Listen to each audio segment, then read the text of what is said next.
Jair Vin had been in worse situations, like that time he accidentally insulted the Vakari ambassador by offering him a handshake. Turns out, Vakarian hands are their genitals, but being captured by the Thrawn, that was a new low even for him. The Vespra, his charmingly decrepit ship, hung limp in the tractor beam, a metallic fly caught in an alien spider's web. The Thrawn ship loomed large, a monstrosity of twisted metal and what Jair could only describe as cosmic spite. Cap, did you mean for this to happen, or is it another one of your infamous wing-it tactics? Lynx, his first mate and master of sarcastic timing, asked, a smirk barely hidden under her helmet. Oh, absolutely planned this, Jair replied, his voice dripping with enough sarcasm to drown a small planet. I thought, why not take a tour of the galaxy's least friendly zoo? As the Vespera was pulled into the vast belly of the Thrawn ship, Jair couldn't help but feel a pang of disappointment. He'd spent years cultivating a reputation as the rogue captain who could outwit anyone. Yet here he was, about to be the main attraction in an intergalactic freak show. Well, at least we'll be famous, said Grease, the ship's engineer, always the optimist in the face of imminent doom. Yeah, as the legendary idiots who thought they could outsmart the Thrawn, Lynx shot back. The crew was herded out of the ship by a squad of Thrawn guards, each more alien than the last. Their skin was a sickly green like the aftermath of a bad seafood night, eyes black and inscrutable. The Thrawn's idea of fashion seemed to involve a lot of spikes and chains, as if they couldn't decide between attending a BDSM club or a Mad Max convention.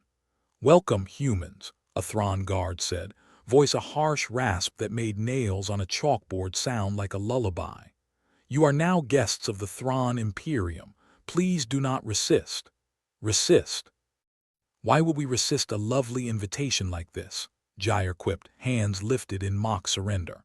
I mean, the chains really sell it. They were led through a labyrinth of corridors, each more foreboding than the last. The walls were lined with transparent cells, housing creatures from across the galaxy. Some stared with hollow eyes, others paced like caged predators. A tour of cosmic despair. Is it just me, or does this place have a serious lack of hospitality? Lynx whispered. Maybe it's the decor, Grease whispered back. I've seen morgues with more cheer. Finally, they were shoved into a cell that looked slightly better than a prison cell, but only if you squinted and ignored the faint smell of despair. The Thrawn had apparently decided to showcase them as the latest addition to their collection of oddities. Humans, the species that couldn't take a hint. So what's the plan, fearless leader? Lynx asked, arms crossed, an expression of amused skepticism on her face. Jair leaned against the cold wall, the weight of the situation pressing down like a lead blanket. Simple, we wait for them to underestimate us. Underestimate us? We're in a zoo, Lynx pointed out. They're literally showing us off like we're some exotic pets. Exactly, Jair said with a grin. That's when we strike. Everyone knows the best way to escape a zoo is to play dead. Grease looked skeptical. That's bears, Cap. Pretty sure we're not fooling anyone here. Their banter was cut short as a Thrawn overseer approached, a towering figure with an air of bureaucratic menace. Humanity. The universe speaks of your kind with curiosity. Is that what they're calling it? Jair asked, feigning innocence. I'd have gone with exasperation myself. Curiosity, the overseer continued, ignoring Jair's sarcasm. The ability to love your enemies, a concept both fascinating and dangerous. We study you here to understand, to learn your secrets. Ah, so we're the main course in your little intellectual buffet, Lynx said. The overseer ignored her. Your kind has been deemed a threat due to this ability. Threat us? Grease asked. Have you seen us? We're about as threatening as a wet rag. Precisely, the overseer said. And yet your history is filled with contradictions, war and peace, love and hate. You conquer, yet you forgive. We also drink our weight in coffee and complain about taxes, Jair added, unperturbed. The overseer continued as if Jair hadn't spoken. The council believes understanding your paradox may prove useful in future engagements. So, we're guinea pigs, Lynx summarized, her voice flat. Wonderful. Precisely, the overseer agreed with all the warmth of a winter storm. Your compliance will ensure your survival. And if we don't comply, Gyre asked, already knowing the answer but feeling obligated to play out the charade. Then you join the other exhibits, the overseer said, gesturing to a particularly grumpy-looking creature with too many teeth. We find most species break eventually. Is that a challenge? Gyre asked with a grin, feeling the old spark of rebellion ignite. No, the overseer replied, the ghost of a smile lurking. A certainty. With that, the overseer turned and left them to their cell, leaving a silence that was immediately filled by Gyre's exaggerated sigh. So, Lynx said, what now, Captain? Now, Gyre declared, we wait for their first mistake. When they least expect it, that's when we show them exactly why humans are the worst kind of animal to put in a cage. Grease snorted. And here I thought this was going to be a boring mission. Boring's for the dead, Gyre replied, leaning back against the cold wall, mind already racing with half-formed plans. We just need to make sure we don't end up like the rest of these sad critters. You're really banking on them underestimating us, aren't you? Lynx asked. It's either that or hope they develop a sudden interest in human cuisine, Gyre said, though I doubt we're Michelin star material. Hours passed, or maybe days. It was hard to tell in the suffocating monotony of their cell. The Thrawn guards were efficient, feeding them according to a schedule that seemed devised by a sadist with a grudge against flavor. If I have to eat another one of those protein cubes, I'm going to start gnawing on the bars, Grease muttered, poking at his meal with undisguised malice. At least they're consistent, Lynx offered, though her tone suggested she was only half joking. Consistent, sure, Gyre said, inspecting his own cube with the caution usually reserved for unexploded mines. Consistently terrible. Just as they were contemplating the virtues of starvation, a commotion erupted in the corridor. The Thrawn guards rushed past, their alien features set in what Gyre liked to think of as panic-induced constipation. Looks like something's got them rattled, Lynx said, peering out through the bars. Now's our chance, Gyre said, excitement flaring. Grease, think you can rig a distraction? Grease grinned, a sight that would have unnerved anyone who didn't know him. Cap, you know I live for chaos. In short order, Grease cobbled together a makeshift explosive from scraps he'd secreted away, because who didn't collect bits of metal and wire like a magpie with a tech obsession? Just like old times, Gyre said as Grease set the device by the cell door. Except less bloodshed, hopefully, Lynx added. Where's the fun in that? Gyre asked, barely suppressing a chuckle. The explosion was modest, more of a pop than a bang, but it served its purpose. The door swung open with a reluctant creak and they were free. Well, free in the sense that they could now run headlong into a ship crawling with hostile aliens. Lead the way, Captain, Lynx said, her blaster drawn and ready. Gladly, Gyre replied, eyes scanning the corridor like a hawk. Let's show them just how dangerous we can be. Their escape was as chaotic as it was reckless, a desperate dash through alien passages, dodging guards and confusing everyone they encountered. Gyre's plan was simple. Keep moving, keep them guessing, and for the love of all things, keep out of the exhibits. If this doesn't work, remind me never to listen to one of your plans again, Lynx said, breathless but grinning. You'll listen, Gyre said with mock confidence, because they're the only plans we've got. They reached a control room or what passed for one on a Thrawn ship. Panels blinked with alien scripts and symbols, each one a possible salvation or disaster. Can you make sense of this? Gyre asked Grease, who was already at the controls, fingers flying over buttons with practiced ease. Can I make sense of it? Cap, watch me fly this behemoth, Grease said, eyes alight with the thrill of a challenge. Within moments the ship shuddered, metal groaning under newfound strain. Alarms blared, a cacophony that was music to their ears. What did you do? Lynx asked, laughter bubbling up despite the dire situation. Oh, just set the reactors to overload. One hell of a distraction, right? Grease said, a mad glint in his eyes. Time to go then, Gyre declared, leading the charge back down the corridor. They sprinted back towards the docking bay, heartbeats synchronous with the cacophony of alarms and panicked Thrawn voices echoing through the halls. "We've got maybe 5 minutes before this thing blows," Grease panted as they ran. "Plenty of time," Gyre said, exaggerating his calm to soothe his own adrenaline-fueled nerves. They reached the Vespera, the ship's battered hull a welcome sight amid the chaos. As they clambered aboard, Gyre couldn't help but feel a twisted sense of pride. They'd pulled off the impossible once again, proving that humanity wasn't to be trifled with, even if they were, technically, just trying to survive. "Get us out of here, Grease," Gyre commanded, sliding into his seat with the ease of a man born to defy the odds. "With pleasure," Grease replied, engaging the engines with a flourish. The Vespera roared to life, tearing free from the docking clamps with a screech of metal that resonated like victory. They shot into the void, leaving the Thrawn ship to its fate.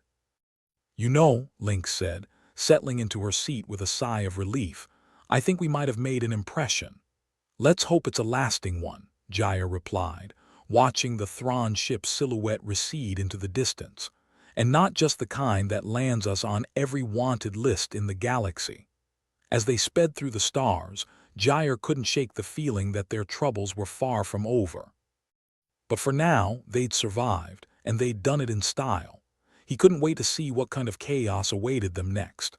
Things were tense on the Vespera, but then again, tension was as common as oxygen in Gyre Ven's life. He sat back in his chair, glare as far from the stars as one could get, watching the Thrawn ship become a dot in the universe's rearview. "One of these days I'm gonna retire," he mused aloud, "maybe open a little cafe on some moon, serve mediocre coffee and charge through the nose." "You'd make a killing," Lynx quipped, not bothering to hide the sarcasm in her voice. "Or just get yourself killed. You know how you are with customer service." Gyre chuckled, a harsh sound like gravel underfoot. "True enough." "So, who wants to bet what kind of cosmic anomaly we'll stumble into next?" His eyes flicked to the ship's flickering console, a testament to Grease's enthusiasm for barely legal upgrades. "I've got 20 credits on space zombies," Grease piped up from behind his nest of wires and tools. The engineer was a bundle of barely contained optimism, which Gyre often found unnerving. It was like petting a cat that purred right before it clawed your face. Lynx snorted. "Space zombies, that's the best you can come up with." "Hey, you live in the same galaxy I do, right? Those things are practically a cliché at this point," Grease defended, tightening a loose panel with a wrench that looked more like an ancient relic. "Let's focus on the fact that we just escaped a zoo meant to study us like lab rats," Gyre interjected. "A zoo, folks. I didn't sign up for this when I got my captain's license." "There was a license?" Lynx asked with exaggerated surprise. "I thought you just stole this ship and forgot to give it back." "And they say humans are the real enigmas," Gyre said dryly. "Speaking of enigmas, did anyone else catch the Thrawn Overseer's little speech about us being a threat?" "Just a little," Lynx said. "Something about our emotions being dangerous. Imagine that, emotions being scary." "Yeah, we're terrifying," Grease said, his tone thick with irony. "Watch out, universe, we might cry at you. Or love you to death," Gyre added with a smirk. "Seriously though, anyone got a clue why they'd find that threatening? Maybe they are allergic to love," Lynx suggested. "Would explain a lot." "Hard to conquer the galaxy when a love song can take you out," Gyre agreed. "But we've got to be missing something here. There's got to be more to it." Their musings were interrupted by a metallic clanging echoing through the ship. It was the kind of sound that promised a spectacularly bad day if ignored. "Please tell me that's you fixing something back there, Grease," Gyre called over his shoulder, trying to keep the creeping unease from his voice. "Not unless I can fix things with my mind, Cap," Grease replied, eyeing the ceiling as if expecting it to collapse. "That'd be a neat trick," Lynx said, tapping the console. "But pretty sure it's something outside the ship. Like, something big and hostile. Because why would we ever have something small and friendly?" Gyre muttered, pushing himself up from his seat. "Grease, see what you can find on sensors. Lynx with me." The two made their way through the narrow corridors of the Vespera, the walls vibrating with each clang. It was a familiar sound, a reminder of the countless times they'd been on the brink of disaster. "Feels like old times, huh?" Lynx said, her voice echoing slightly in the metal passage. "Running from one problem into another." "Old times had better ventilation," Jair replied, swinging open a hatch that led to the Vista port. What he saw made him pause. Well, I'll be damned. Outside, looming larger than life, was another Thrawn ship, but this one wasn't content with being a dot on the horizon. No, it was more of a full-on, in-your-face, here-to-eat-your-lunch kind of presence. "They never learn, do they?" Lynx said, joining him at the port, arms folded like she was about to scold an unruly child. "Or maybe they're just that desperate to understand us," Jair said. Still, one ship wasn't enough. "Maybe they brought reinforcements," Lynx suggested, "or a bigger zoo." "I don't know about you, but I'm not signing up for the extended tour," Jair said. "Grease, you got anything for me?" "Just got a ping from their communications," Grease replied through the intercom. "Seems they want a word, Cap." "Shall I patch them through, or do we start the evasive maneuvers now?" Jair considered his options, which were limited at best and suicide at worst. "Patch them through," he said finally. "Let's see what they want before we decide how much running we need to do." The screen flickered to life, displaying the craggy face of a Thrawn, presumably their new warden. Clithar, if Jair had to guess, based on the smug superiority radiating off the alien in waves. "Greetings, humans," Clithar began, his voice like gravel being ground into dust. "It appears you have escaped confinement." "Escaped is such a harsh word," Jair replied, feigning hurt. "We prefer took an unscheduled leave of absence."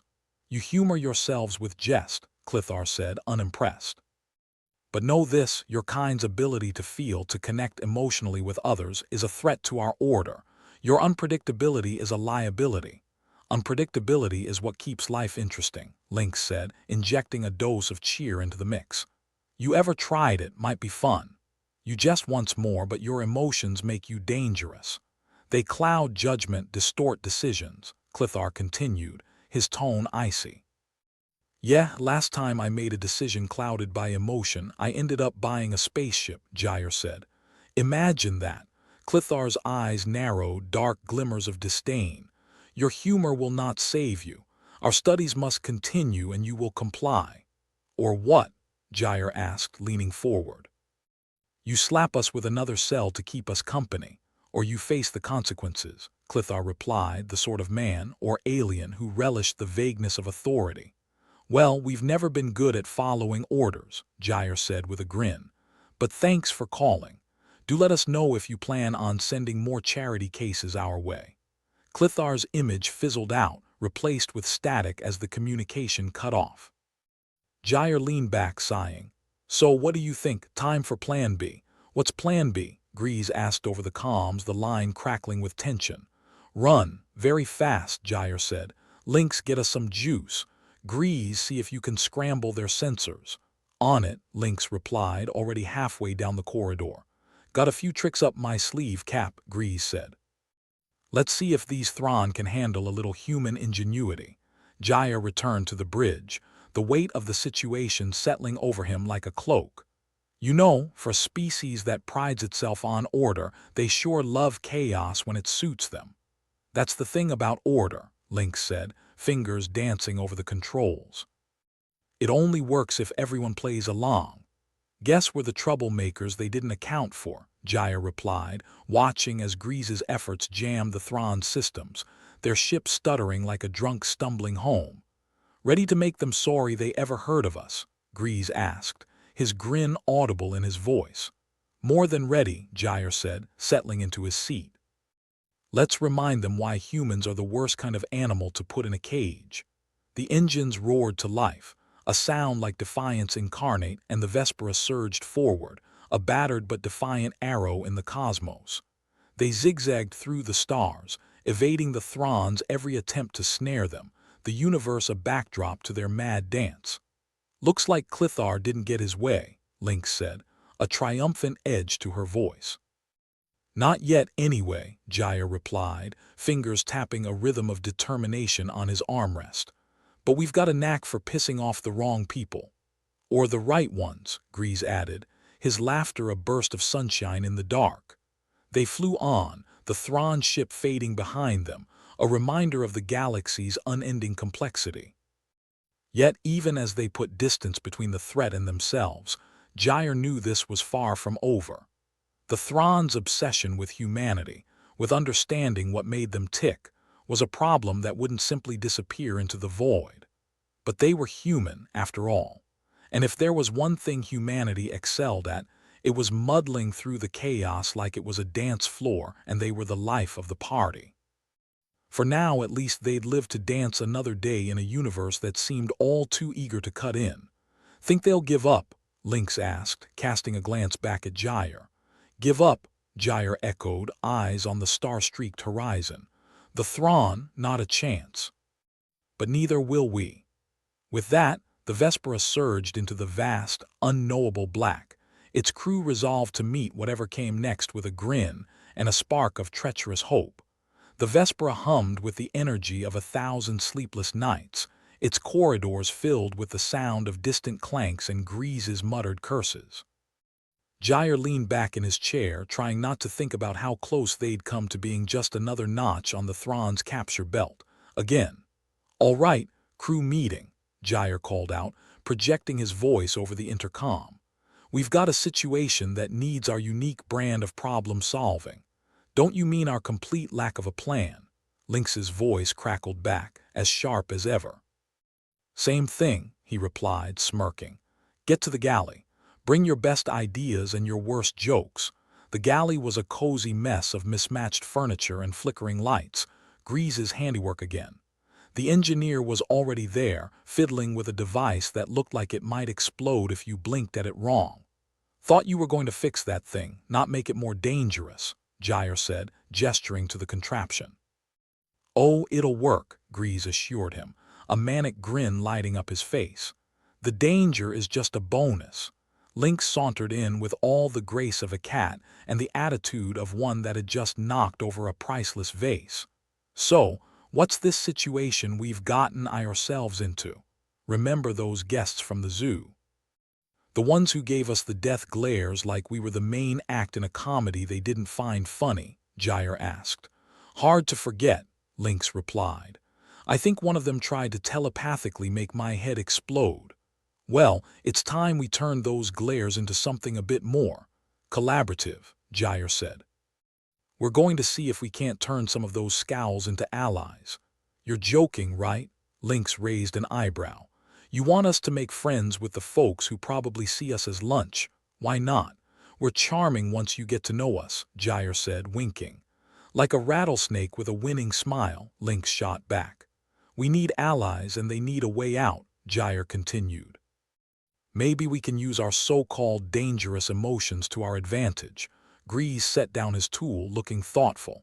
You mean use empathy and understanding to win them over? That's the idea, Gyre replied. If we can band together, we might just have a shot at turning the tables on the Thrawn. And how do you propose we do that? Lynx asked.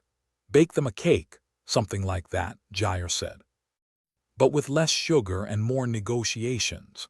I'll see if I can rig up some sort of translation device, Grease offered. Nothing like a little universal language barrier to keep things interesting. Just make sure it doesn't explode, Lynx said. Where's the fun in that? Grease retorted, already lost in thought. The plan, if it could even be called that, was simple. Reach out to the other captive species, gauge their interest in a little interspecies rebellion, and see if they couldn't stir up some trouble for the Thrawn. Time to put on our best diplomatic hats, Gyre said, looking at his crew. Or, the closest approximation we can manage.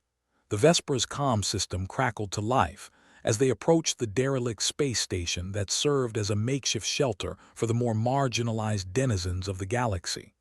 The place had the charm of a junkyard and the smell to match. Welcome to Rust Town, Grease announced, piloting them into a docking bay that looked like it might collapse under the weight of a strong breeze. Home sweet home, Lynx muttered, eyeing the decrepit surroundings with a mix of distaste and resignation. They stepped off the ship, each careful step echoing in the vast emptiness of the station. The air was thick with the scent of burnt metal and desperation. Jair took the lead, striding with the kind of confidence that came from having nothing left to lose. "Where do we start?" Lynx asked, glancing around at the assorted aliens and misfits who populated the station. Most looked like they wouldn't mind adding a human or two to their collection of grievances.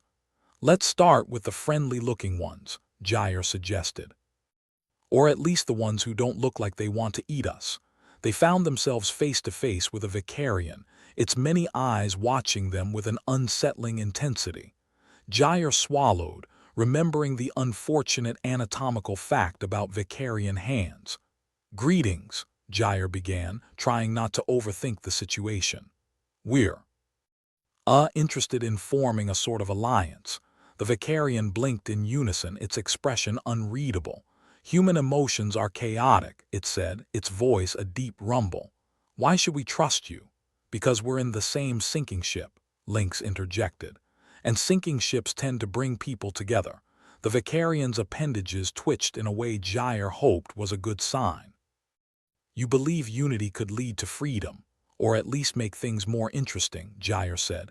"We're not asking for trust, just a chance to prove we're more than a zoo attraction." The Vicarian considered them for a moment, then nodded.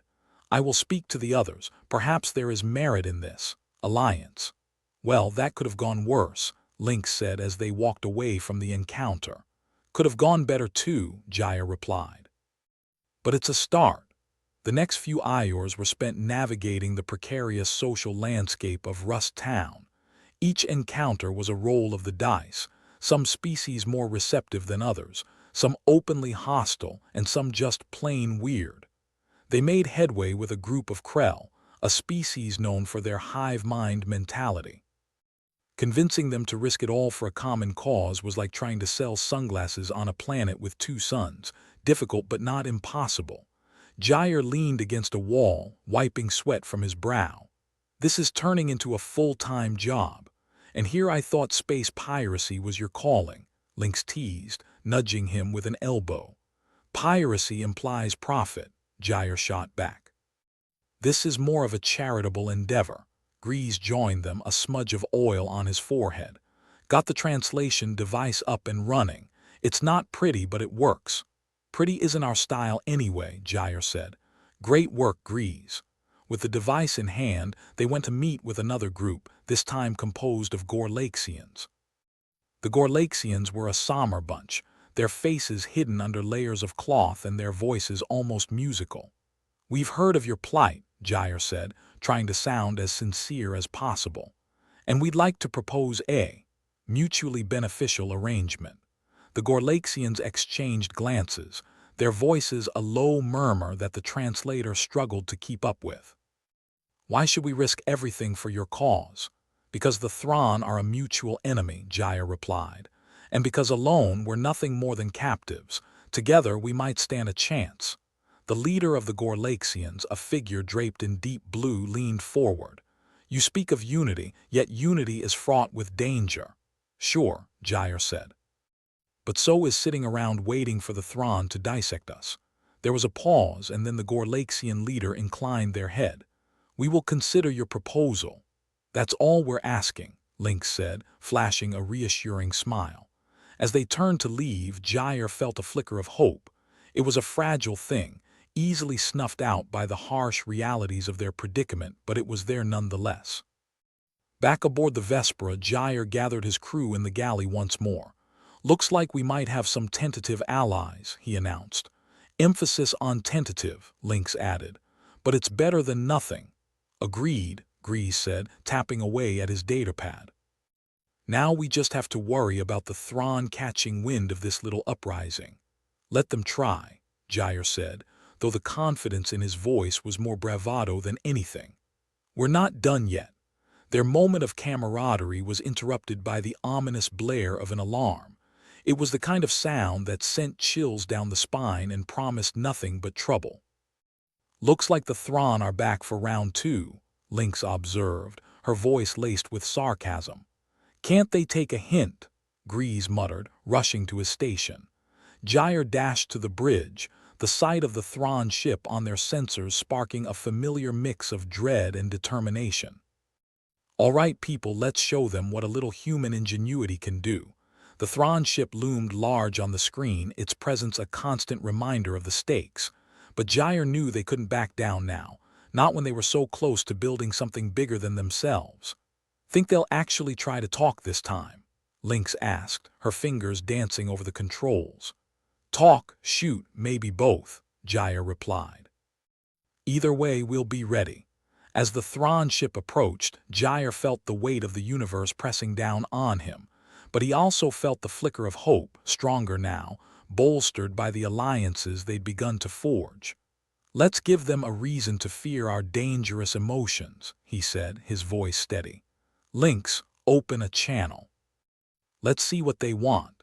The screen flickered to life once more, and Gyre found himself staring into the cold eyes of Clithar. The Thrawn Overseer's expression was one of grim satisfaction, as if he'd already won. "Humans," Clithar began, his voice dripping with disdain. "Your efforts at rebellion are futile. You will submit or you will perish." "Right back at you," Gyre replied, his tone flippant. "But thanks for the heads up. You jest, but this is not a game," Clithar said, his gaze narrowing. "You are outnumbered and outmatched." "Yeah, but we've got something you don't," Gyre said, a smile creeping onto his face. "Friends." Clithar's expression faltered, a flicker of uncertainty crossing his features. "You cannot hope to win." "Maybe not," Gyre admitted. "But we're sure as hell going to try." The screen went dark and Gyre turned to his crew, a fire in his eyes. "All right, folks, time to show the Thrawn what humans do best, survive." With that, the Vespera sprang into action, its crew united in purpose, ready to face whatever the universe threw their way. They had their friends, their wit, and their dangerously unpredictable emotions, and that was more than enough to make things interesting. Gyre then sat on the battered captain's chair of the Vespera, staring at the blinking console like it owed him money. And it probably did, given Grease's penchant for barely legal upgrades that were about as reliable as a three-legged racehorse. He rubbed his temples, feeling the familiar throb of impending migraine, a reminder that his dream of retiring to open a cafe seemed as distant as Earth itself. "Captain, you look like you're about to eat the console," Lynx observed, lounging in her seat with the kind of relaxed posture that suggested she either didn't care about the impending doom or had accepted it as a permanent roommate. "It's not the console's fault," Gyre replied, though he felt it deserved at least some of the blame. "Just trying to figure out how to keep everyone from killing each other long enough to make this rebellion a reality." "Well, at least it's not boring," Lynx said, flashing a grin that could have lit up a black hole. "Boring sounds like paradise right about now," Gyre muttered. Grease ambled in, a tool clutched in his greasy hand, the ends of his hair singed slightly. "Never fear, your engineer is here," he announced, flopping into a seat. "What's today's catastrophe?" "Just the usual," Gyre said. "Allies that don't trust us, enemies that want to dissect us. You know, Tuesday." "Ah, Unity," Grease said with a mock sigh. "Brings a tear to the eye." The ship's intercom crackled, spewing static before the voice of the Vicarian they'd met earlier filtered through, sounding like someone gargling gravel. "Human captain, we require a meeting, urgently." "Urgently," Gyre repeated, his sarcasm thick enough to cut with a knife. "That's never a good sign." "Always the optimist," Lynx said, standing up with a stretch. "Let's go see what they want." "Maybe they're here to sell us cookies." "Or poison," Grease offered. "Hard to tell these days." The trio made their way through the cramped corridors of the Vespera, the ship's innards vibrating with the usual cacophony of clanking metal and humming wires.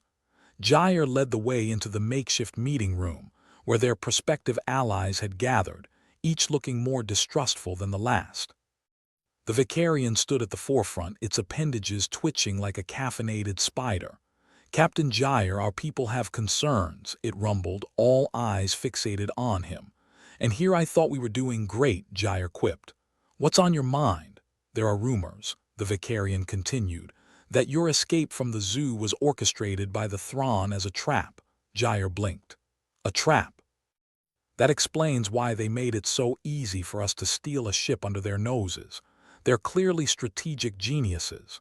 The Krell representative, whose hive-mind demeanor made them seem both omniscient and irritatingly vague, chimed in. We need assurance that your intentions are genuine. Our intentions, Link scoffed, folding her arms.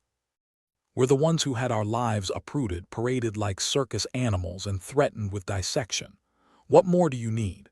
The Gorlaxian leader, wrapped in their signature layers of cloth, added in a sing-song voice, Trust is a fragile thing, easily shattered. Yeah, like Grease's last invention, Gyre said, and Grease shot him a glare that said he'd like to shatter Gyre's face. Look, we're in this together. We're not exactly enjoying playing bait in a trap we didn't set.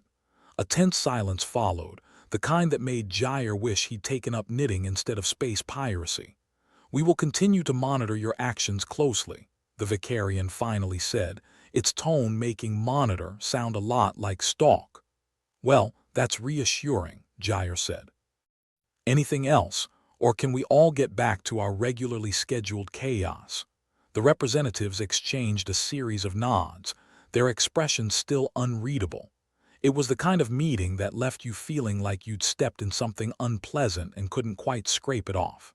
Back in the galley, the crew gathered once more, the mismatched furniture making it feel like a lunatic's living room. Gyre slumped into his chair, his mind racing with strategies that felt as helpful as a screen door on a spaceship. Think they bought it?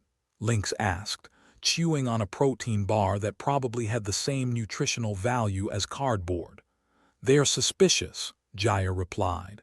Can't blame them, really. We need to make a move that earns their trust. Like what? Grease asked, prodding at a device that looked like it might explode just to spite him. Something that shows we mean business, Gyre replied. A gesture of goodwill. Lynx raised an eyebrow. You mean like not blowing them up because that's a start? Gyre chuckled despite himself. Yeah, something like that. Maybe we can sabotage the Thrawn's plans, throw them off balance. Grease perked up at that. Sabotage, you say? Now you're speaking my language. Of course, you'd like that idea, Lynx said, rolling her eyes. But it's risky. Everything's risky, Gyre pointed out. Including breathing if the Thrawn get their way. An alarm blared again, this time a different tone, more insistent, like the ship was trying to tell them they'd forgotten to feed the cat. Grease jumped up, his chair toppling over as he checked the nearest console. Thrawn security sweep, he announced, his voice all business now. They're scanning for unauthorized tech. Probably looking for signs of rebellion. Perfect, Gyre muttered, rubbing his eyes. Just what we need. How long until they start knocking on our door? Lynx asked. Not long, Grease said. They'll start with comms interference, then move to physical sweeps. Guess it's time for a little misdirection, Gyre said, his mind already working through the possibilities. Can you rig something up to throw them off? Grease's face lit up like Christmas had come early. Oh, I've got just the thing, might even work without blowing us up. That's comforting, Gyre said dryly. Lynx, help him out. We need every edge we can get. The crew sprang into action, the hum of urgency replacing their earlier banter. Gyre watched them go, a mix of pride and anxiety roiling in his gut. They might be bickering and sarcastic, but they were his bickering and sarcastic crew, and they'd stick together come hell or high void. 3 hours, several close calls, and 1 minor explosion later, the Vespera was cruising through the void with the Thrawn hot on their trail. Grease's misdirection had worked, but only just. The Thrawn weren't exactly known for their forgiving nature, and now the Vespera was public enemy number 1. How many of these bastards do you reckon there are? Lynx asked, peering at the sensor readout. The console flickered like a candle, threatening to extinguish any moment. Too many, Gyre replied, gripping his chair as the ship shuddered violently. Better question is how long until they catch up with us. Depends on how fast we can go without the ship falling apart, Grease said, his fingers flying over the controls. I give it a 50-50. That's optimistic, Gyre noted. Always look on the bright side, Grease shot back. The Vespera jolted again and Gyre felt his teeth rattle in his skull. Okay, new plan. We need to lose them, regroup, and figure out our next move. Sounds easy enough, Lynx said with a grin. Just a good old-fashioned game of hide and seek. Only the loser gets dissected, Gyre added. No pressure. They ducked and weaved through the asteroid field like it was a cosmic game of dodgeball, each maneuver a gamble with their lives. But the stakes were clear. Get caught and it was over. No more scraping by on the fringes of space, no more dreams of retirement in cafes. Just a cold, sterile operating table in the belly of a Thrawn ship. The Vespera's comms crackled again, this time with a static-filled transmission from the Krell. Alter course to coordinates 52, 7 by 19, 4, the voice instructed, its cadence unnervingly calm. Do we trust them? Lynx asked, glancing at Gyre. Got any better ideas? Gyre replied, because I'm all ears. All right then, Grease said, rerouting their path. Hope they're not sending us into a black hole. Better than where the Thrawn want to send us, Gyre said. The ship veered sharply, the engines protesting, but it worked. The Thrawn fell back, losing their scent in the chaos of the asteroid field. Gyre sat back, feeling the tension ease off just a fraction. Well, would you look at that, Lynx said. Looks like someone up there likes us. Or they're just bored, Grease offered. Nothing like a little cosmic entertainment. Their moment of relief was short-lived as the comms crackled again, this time with a message from their allies. Your maneuver was successful, the Vicarian informed them. However, the Thrawn will not give up easily. They are increasing their patrols. Of course they are, Gyre muttered. They're nothing if not persistent. We need to make our next move carefully, the Gorlaxian leader advised. The Thrawn's reach is vast, their resources limitless. Yeah, but they don't have us, Gyre said, and we're annoyingly hard to kill. Let's hope that holds true, Lynx said, taking a seat. So what's next, Captain? Gyre considered their options, each less appealing than the last. They were running out of time, out of options, and out of luck, but they still had each other, and sometimes that's enough to defy the odds. We regroup, he said finally. We rally our allies and we hit the Thrawn where it hurts. We make them regret ever underestimating us. Sounds like a plan, Grease said. Let's just hope we live long enough to see it through. Yeah, well, we've made it this far, Gyre said, a smile tugging at his lips despite everything. Might as well see how this story ends. The crew exchanged glances, a silent agreement passing between them. They were far from home, outmatched and outgunned, but they weren't out of the fight yet, not by a long shot. And as long as they had each other, they might just have a fighting chance. The Vespera's hull groaned like an old man getting out of a chair, announcing its age and fragility to anyone who cared to listen. Gyre then sat in the captain's chair, which, much like him, had seen better days. He was trying to work a kink out of his neck without much success. Maybe retirement wasn't such a bad idea after all, assuming they lived long enough to reach a retirement age that wasn't measured in minutes. But that seemed unlikely now. The Thrawn were done playing cat and mouse. They'd brought out the big guns, and the crew of the Vespera were the hapless rodents in their sights. Lynx was sprawled in the co-pilot seat, looking as relaxed as someone could when death was tap-dancing on their doorstep. Well, this is cozy, she said, glancing at the console that flickered like a shady politician denying everything. We're outgunned, outnumbered, and definitely not outsmarting anyone right now.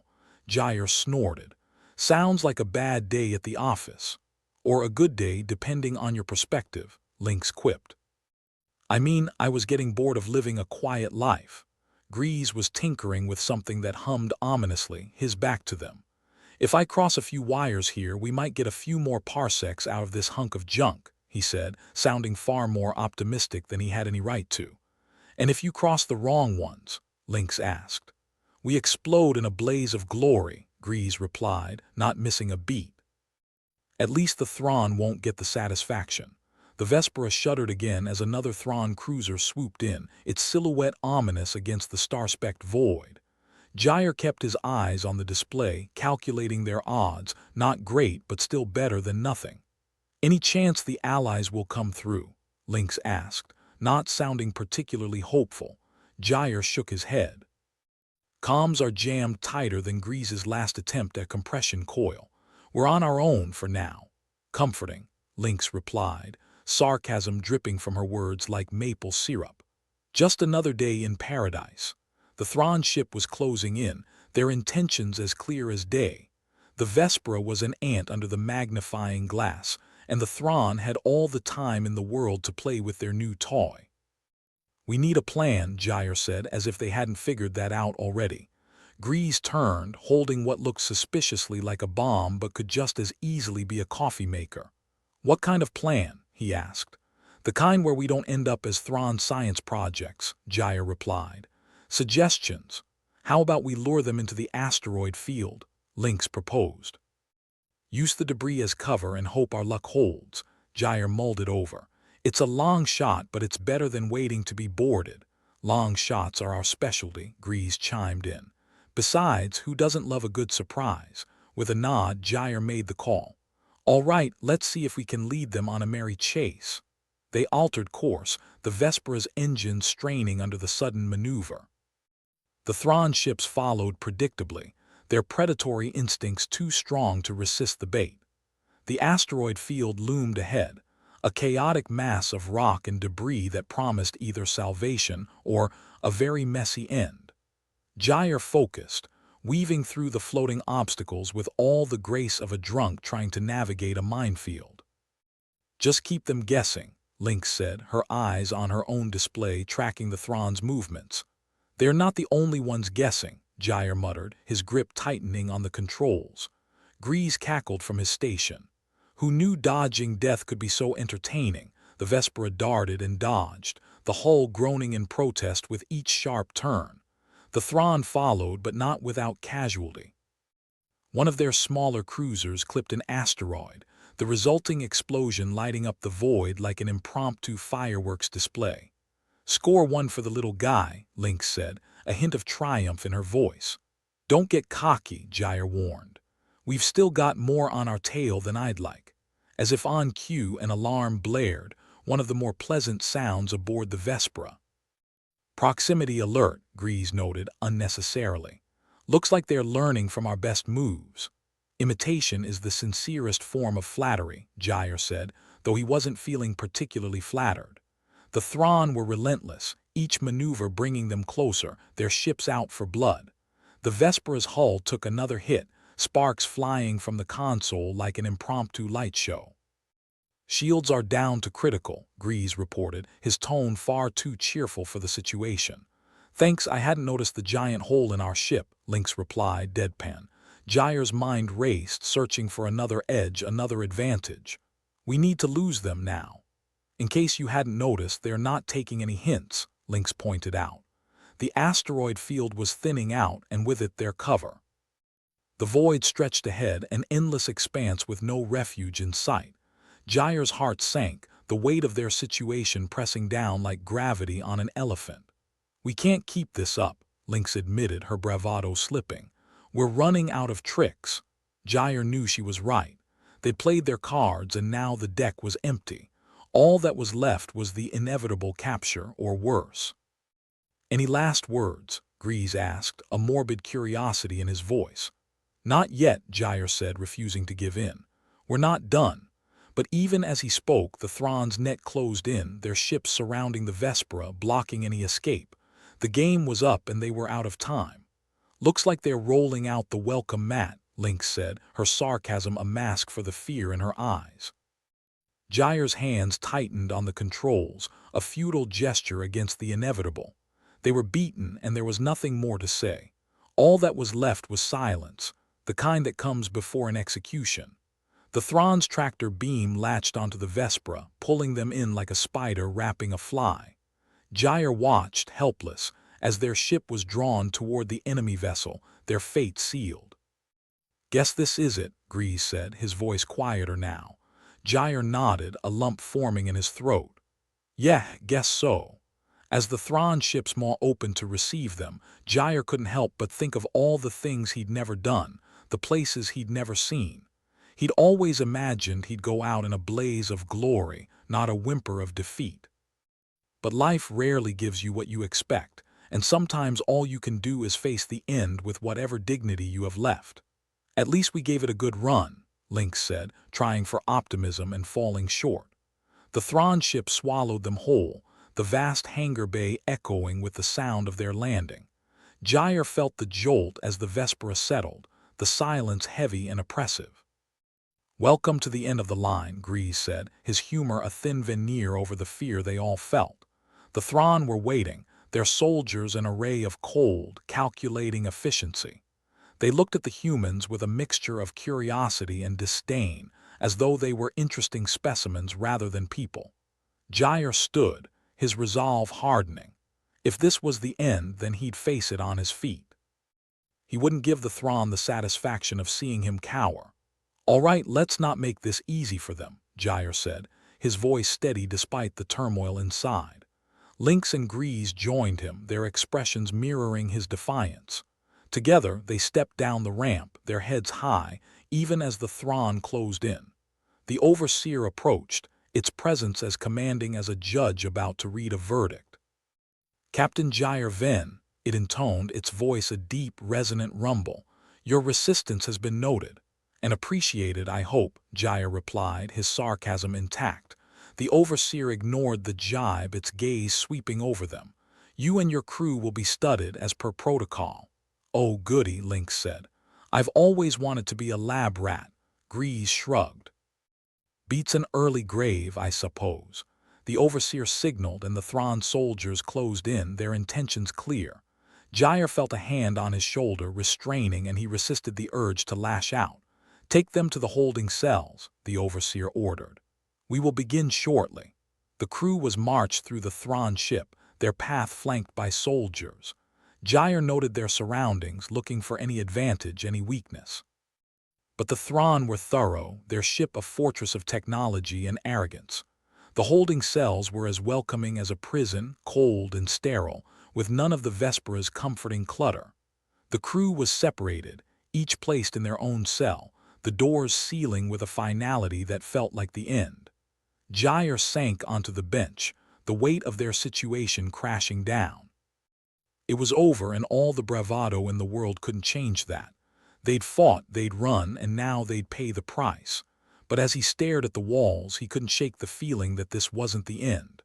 There was still fight left in them, still a chance that they could turn the tables. They'd come too far to give up now. As long as there was breath in his body, Gyre wouldn't stop fighting. They'd find a way out, or they'd die trying. Because sometimes, in the darkest hour, all you have is the fire in your soul and the will to keep burning. The cell was about as cozy as a meat locker on a winter's day, which is to say, it was bloody freezing and stark enough to make a minimalist weep with joy. Gyre shifted on the hard bench, trying to get comfortable but failing miserably. "Well, Gyre," he muttered to himself, "you always wanted to see the inside of a Thrawn ship, just not as a guest of honor." He glanced around, but the cell was about as exciting as watching paint dry.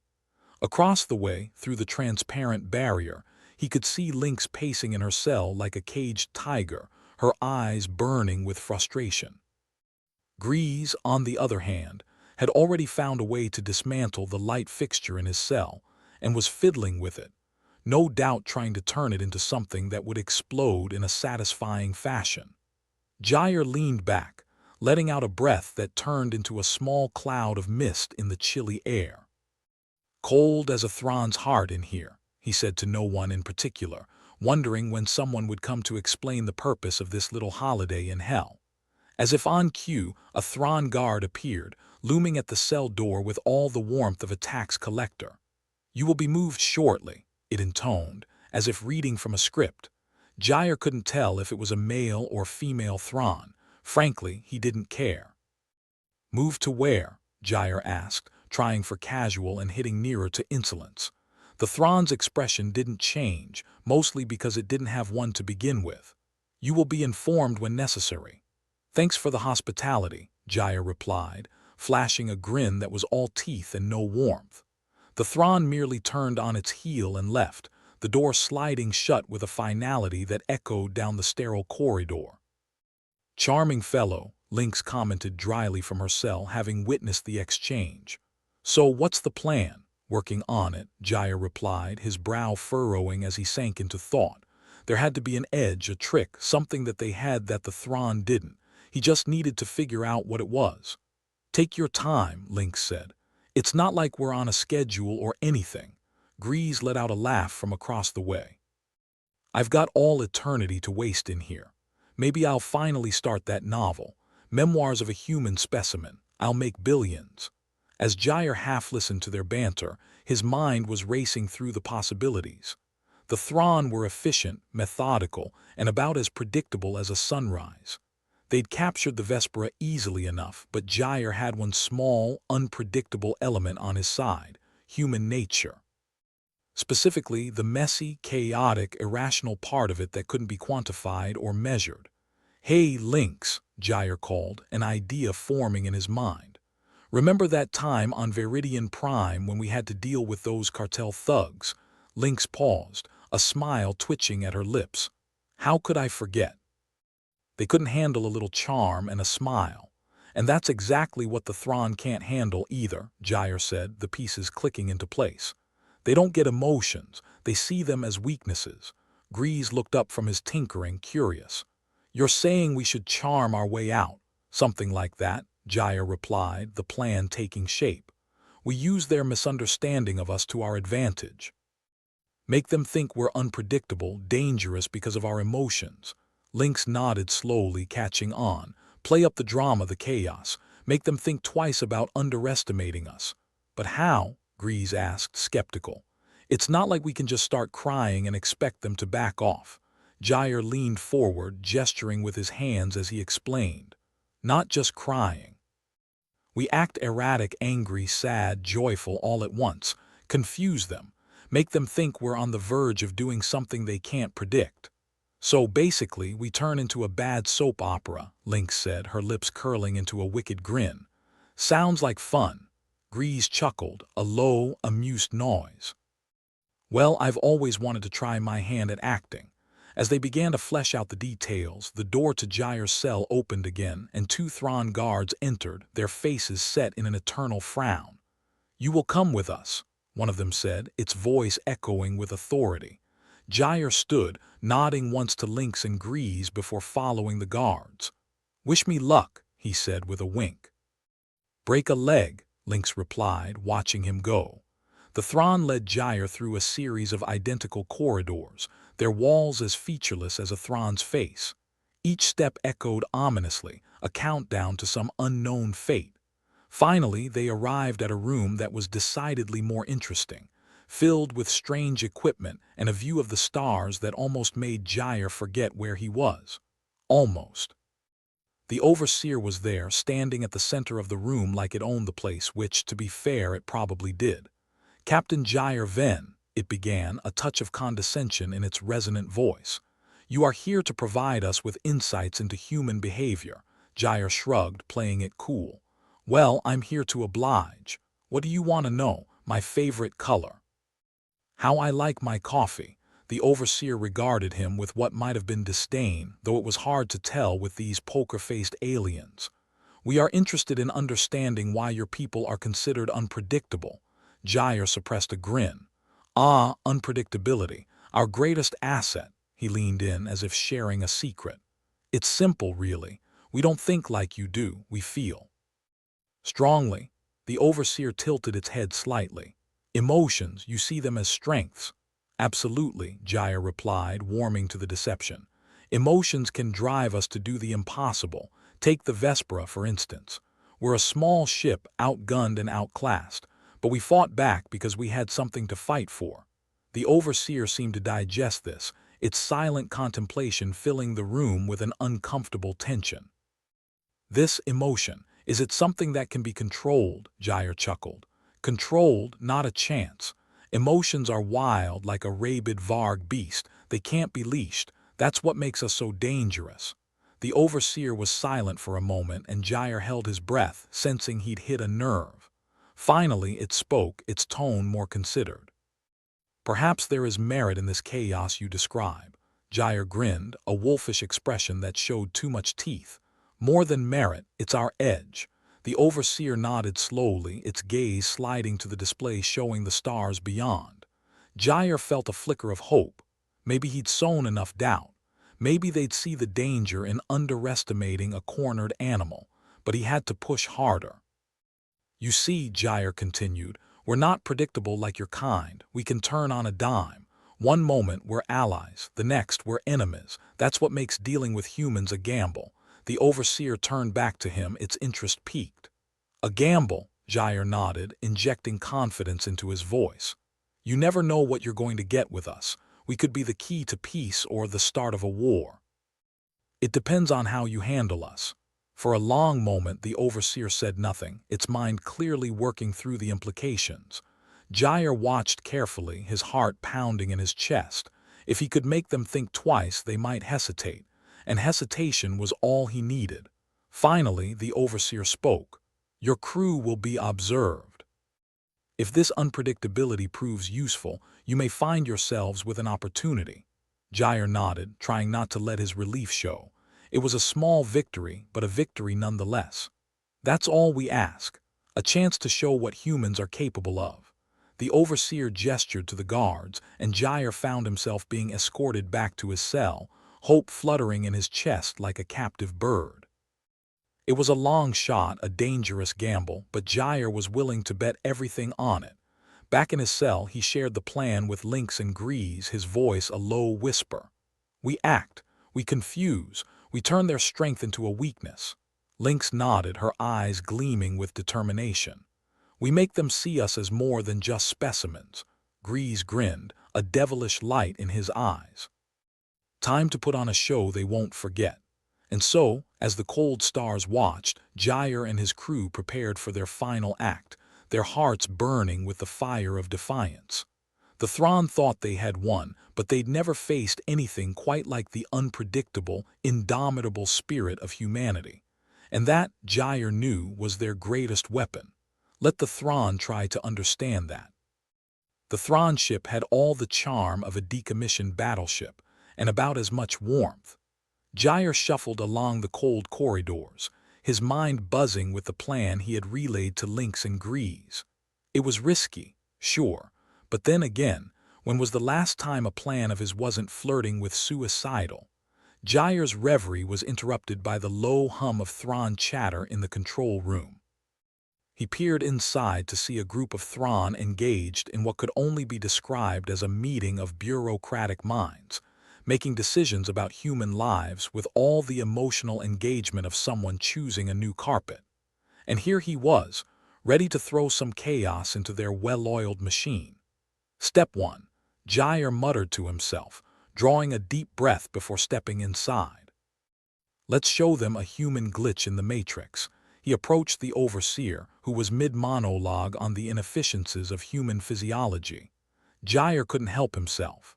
Sorry to interrupt your TED talk, he said, throwing on a smile that was all bravado. But I've got a quick lecture on human compassion. The overseer turned, its features a study in blank irritation. Captain Vin, your presence is not requested. Yeah, well, I'm like a bad smell. Hard to get rid of and twice as annoying, Gyre replied, hands on hips. You want to understand us.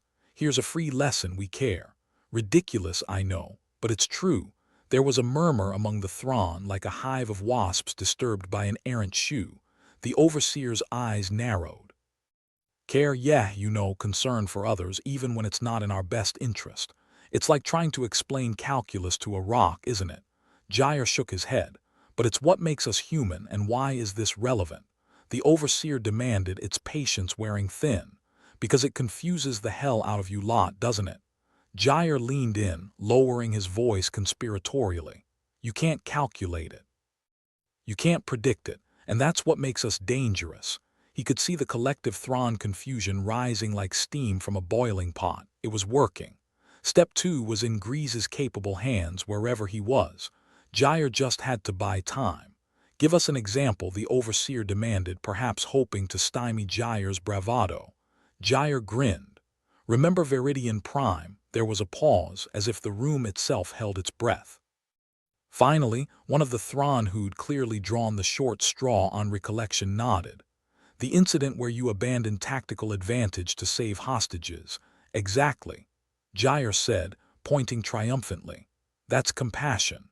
We threw away a sure win because some lives were on the line. We're unpredictable because we're idiotic enough to care. The Overseer looked like it was chewing on a particularly unpalatable thought. Such behavior is illogical. Welcome to humanity, Gyre said with a shrug. We defy logic so spectacularly that we'd make a Vulcan cry. The Overseer seemed to consider this, and Gyre could practically hear the gears whirring in its head, trying to reconcile this new data. It was a gamble, but Gyre was banking on their inability to process this wild card. Meanwhile, back in their cells, Lynx and Grease were working their own brand of magic, or what passed for it when you had a limited toolkit and a healthy disregard for personal safety. Lynx tapped her foot impatiently, her mind racing. Come on, Grease. Time for your explosive debut. Grease was crouched in the corner, tinkering with the light fixture he'd been fiddling with for what felt like eternity. Almost there, he muttered, sounding like an old mechanic who'd just found the right wrench. Just got to tweak this little bastard. A spark jumped from his contraption and Grease's face lit up like a kid who'd just been handed a box of fireworks. And there we go. One emotional overload device, ready to spread some good old-fashioned chaos. Lynx arched an eyebrow. And you're sure it won't just blow us all to hell? 50-50, Grease replied, grinning. But isn't that the beauty of unpredictability? With the device primed and ready, Lynx signaled to Gyre through the small camera feed in their cells. It was time for step 3. Showtime. Back in the control room, the Overseer was still digesting Gyre's lecture when the lights flickered ominously, a precursor to chaos. Sparks flew from the consoles and alarms blared in a cacophony that was music to Gyre's ears. What is happening? The Overseer barked, its voice cutting through the din. Looks like someone tripped a wire, Gyre said, feigning innocence. Must be that unpredictable human craftsmanship. The Thrawn scrambled, trying to regain control, but it was clear the chaos was too much. And that was Gyre's cue. Time for a demonstration, he shouted over the noise, reaching for the console. Let me show you something called altruism. He hit the emergency release, a command he'd slipped in while the Thrawn were distracted. The ship shuddered as the clamps holding the human crew's cells released. Lynx and Grease emerged, joining the fray as the Thrawn struggled to adapt. Lynx flashed a grin as she joined Gyre. Nice light show, she quipped, ducking under a stray cable. Thank Grease, Gyre replied, glancing at their bomb-maker extraordinaire. How's the chaos working for you? Better than therapy, Grease said, his eyes alight with mischief.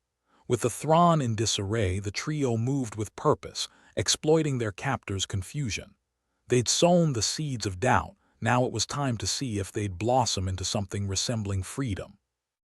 The Overseer, finally regaining some semblance of command, shouted orders to its underlings, its calm veneer cracking under pressure. Contain them. Re-establish control. Oh, come on, Gyre shouted back, his voice carrying over the chaos. Can't you see we're just trying to teach you a valuable lesson in unpredictability? Lynx and Grease flanked him, their expressions a mix of defiance and grim determination. This was their moment, the culmination of their gamble. They disrupted the Thrawn's carefully calculated world with the one thing they couldn't quantify, the human spirit. Let's give them a show they won't forget, Lynx said, her voice steady despite the chaos swirling around them. Grease nodded, his grin toothy and wild. Time to make him believe we're crazier than a Vicarian on a sugar high. With the Thrawn struggling to adapt, the humans pressed their advantage, their actions driven by the very emotions the Thrawn couldn't comprehend. They moved through the ship, releasing the rest of the captured crew and unleashing the full measure of human unpredictability. As the ship systems went haywire and the Thrawn's control faltered, Gyre and his crew made their way to the hangar, where the Vespera lay in wait, a battered but beloved relic of their adventures. "Time to go home," Gyre said, his voice carrying the weight of their struggles but also the unyielding hope that had driven them this far. The Vespera welcomed them with open arms, or as open as a ship could manage, and they piled in, the engines roaring to life like a beast from ancient lore. The Thrawn were still reeling, their attempts to regain control floundering against the tide of chaos. As they broke free of the Thrawn ship's grasp, Gyre spared a moment to glance back, the sight of the beleaguered enemy vessel a testament to their bold gamble. "Well, that could have gone worse. Could have gone better too," Lynx shot back, strapping in beside him. "Yeah, but what's life without a little risk?" Grease added, his hands dancing over the controls. The Vespera shuddered as it hit the atmosphere, the stars stretching before them in an endless canvas of possibilities. They'd gambled, they'd fought, and somehow they'd won. As the familiar hum of the Vespera's engines filled the air, Gyre leaned back in his seat, letting out a breath he hadn't realized he'd been holding. "So, who's up for a little R and R, R and R?" Lynx snorted. "After that, I'm ready for a week of sleep followed by a month of not being shot at." Grease chuckled. "Sounds like a dream." "Let's just hope the Thrawn don't decide to come knocking again anytime soon." "Let them try," Gyre said, a glint of defiance in his eyes. "We'll be ready." With the prospect of a brief respite ahead and the satisfaction of their improbable victory warming their hearts, Gyre and his crew settled in for the journey home. They'd faced the Thrawn and won, not through superior firepower or tactical genius, but through the unquantifiable, unyielding force of the human spirit. And that, Gyre thought with a weary smile, was a lesson the Thrawn would find hard to forget. The Vespera shuddered one last time as it settled onto the cracked tarmac of the old spaceport, a place that had seen better days, much like its current occupants. Gyre Ven, Captain Hero and quite frankly exhausted human, stepped out onto the hull with an air of cautious optimism. "Here we are," he muttered, surveying the surroundings. "Home sweet home if you squint and tilt your head just right." Lynx stretched her arms, wincing as something popped in her shoulder. "Feels more like home than that Thrawn prison. I'll take rusted landing pads over bioorganic cells any day." Grease, trailing behind with a half-disassembled device tucked under one arm, chuckled. "Yeah, and the rent's cheaper too. All it costs is our last ounce of sanity." The trio made their way across the spaceport, dodging puddles of questionable liquid and maneuvering around debris that seemed to have been there since the last Galactic War. It was a dismal sight, but to them it was freedom. Their allies, a ragtag bunch of former zoo inmates, had already begun to gather, their faces a mixture of relief and bewilderment. Escape did that to people. It freed them but left a certain existential question hanging in the air like a bad smell. What next? The zoo they'd escaped from was a part of the human exhibit, a charming euphemism for living hell, where the Thrawn had studied them like particularly unruly lab rats. Now, with their captors licking their wounds and reconsidering their life choices, the humans were left to pick up the pieces. Gyre scanned the crowd, his gaze landing on a couple of familiar faces from past escapades. Old friends and new allies who'd been swept along in the chaos. The Thrawn might have underestimated humanity's penchant for causing a ruckus, but they hadn't counted on the sheer force of camaraderie that came with it. "All right," Gyre called out, clapping his hands together. "Listen up, everyone. We might be free, but we're not out of the woods yet, or, the vacuum. Whatever metaphor works for you." A murmur of agreement rippled through the crowd, punctuated by the occasional sardonic remark. It was good to see that even in the face of uncertainty, sarcasm was alive and well. Lynx nudged Gyre with her elbow. "So, Captain, what's the grand plan? Or are we winging it as usual?" Gyre grinned, the kind of grin that said, "I have no idea, but I'm going to pretend I do." "Winging it works so far, right? But seriously, we need to figure out how we're going to deal with the Thrawn. We've given them something to think about, but they might not stay on the back foot for long." Grease joined them, nodding in agreement. We need to establish some kind of truce, or at least make them think twice about rounding us up again. Maybe we can negotiate with them, offer them a taste of humanity's finer qualities. You mean like our ability to make a mess out of anything? Lynx quipped. Exactly, Gyre replied, his tone only half joking. But seriously, if we can show them that we're more valuable as allies than zoo exhibits, we might stand a chance. The crowd had started to disperse, people seeking some semblance of normalcy in their newfound freedom. Gyre watched them go, feeling the weight of their expectations like a lead blanket. He was their de facto leader, whether he liked it or not, and they were counting on him to keep them out of cages. All right, Gyre said, turning back to Lynx and Grease. Let's get to work. Time to put on our diplomat hats and see if we can't charm the Thrawn into a peace treaty. Good thing I always carry my diplomat hat, Grease said dryly, patting his disheveled hair. It's invisible and made of sarcasm. As they made their way back to the Vespera, Gyre couldn't help but wonder how they'd gotten here. A ragtag crew of misfits and rebels, standing up to one of the most powerful empires in the galaxy, and somehow coming out on top. It was absurd, but then again, so was humanity in general. Later, as they convened in the Vespera's cozy, if slightly run-down galley, the three of them huddled over a makeshift table covered in maps and notes, the detritus of their ongoing rebellion. Lynx poured herself a cup of something that bore a passing resemblance to coffee. So, how do we sell humanity to the Thrawn? Hi, we're unpredictable, emotional, and prone to setting things on fire, but we're really nice once you get to know us.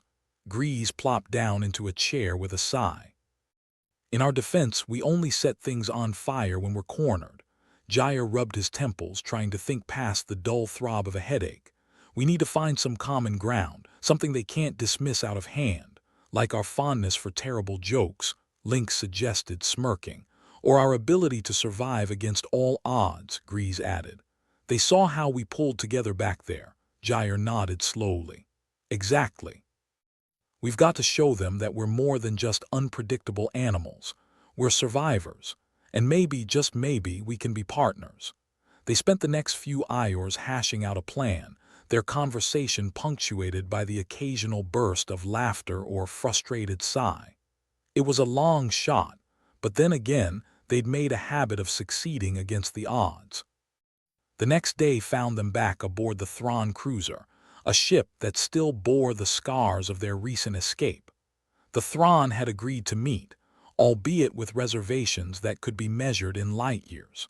The humans were escorted to a conference room that was about as welcoming as a snake pit. The Thrawn overseer, the same one Gyre had crossed wits with not so long ago, stood at the head of the table, its expression as unreadable as ever. The room was filled with Thrawn officials, each one looking more disgruntled than the last. Clearly, they'd had a rough week. Captain Ven, the overseer began, its voice a flat monotone. I must admit, your persistence is noteworthy. Gyre took his seat with an easy confidence he didn't quite feel. Persistence is one of our specialties, he replied, along with being a general thorn in your side. There was a flicker of something in the overseer's eyes, amusement perhaps, though it might have been indigestion. You wish to discuss terms of coexistence. That's right, Lynx piped up. We figured peaceful neighbors sounds better than perpetual captives. Plus, it's way less paperwork for you. Grease leaned forward, his demeanor serious. We understand that humans are different from what you're used to. We're asking for a chance to prove that those differences can be strengths. The overseer listened, its gaze sweeping across the humans. You believe your unpredictability is an asset, Gyre grinned, winking at Lynx and Grease. It's kept us alive this long, hasn't it? The room fell silent as the Thrawn mulled over the proposal. It was a gamble, a shot in the dark, but then again, that was what they did best. Finally, the overseer spoke. Your actions have shown us that humanity possesses unique qualities. Qualities that, while challenging, may offer value in ways we had not considered. Gyre exchanged a glance with his crew, a silent acknowledgement of the thin ice they were treading. So, does that mean you're willing to give this coexistence thing a shot? The overseer nodded, albeit reluctantly. "We are open to further discussions. However, know that we will not tolerate chaos." Link smirked. "Guess we'll have to leave the fireworks at home, then." With the tentative agreement in place, Jair allowed himself a moment of relief. It wasn't a perfect solution, but it was a start. They'd managed to turn what had seemed like an unwinnable situation into something that resembled hope. As they made their way back to the Vespera, Jair couldn't help but reflect on the journey that had brought them here.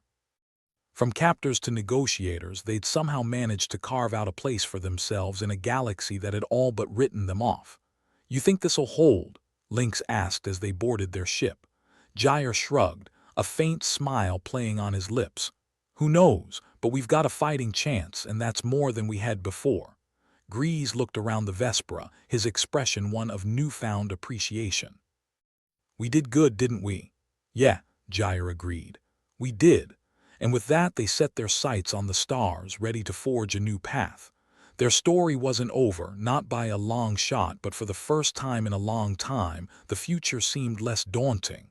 As they left the Thrawn behind, Jair couldn't help but chuckle at the absurdity of it all. Humanity, the universe's favorite underdog, had once again managed to defy the odds. And that, he thought with a grin, was truly something to celebrate.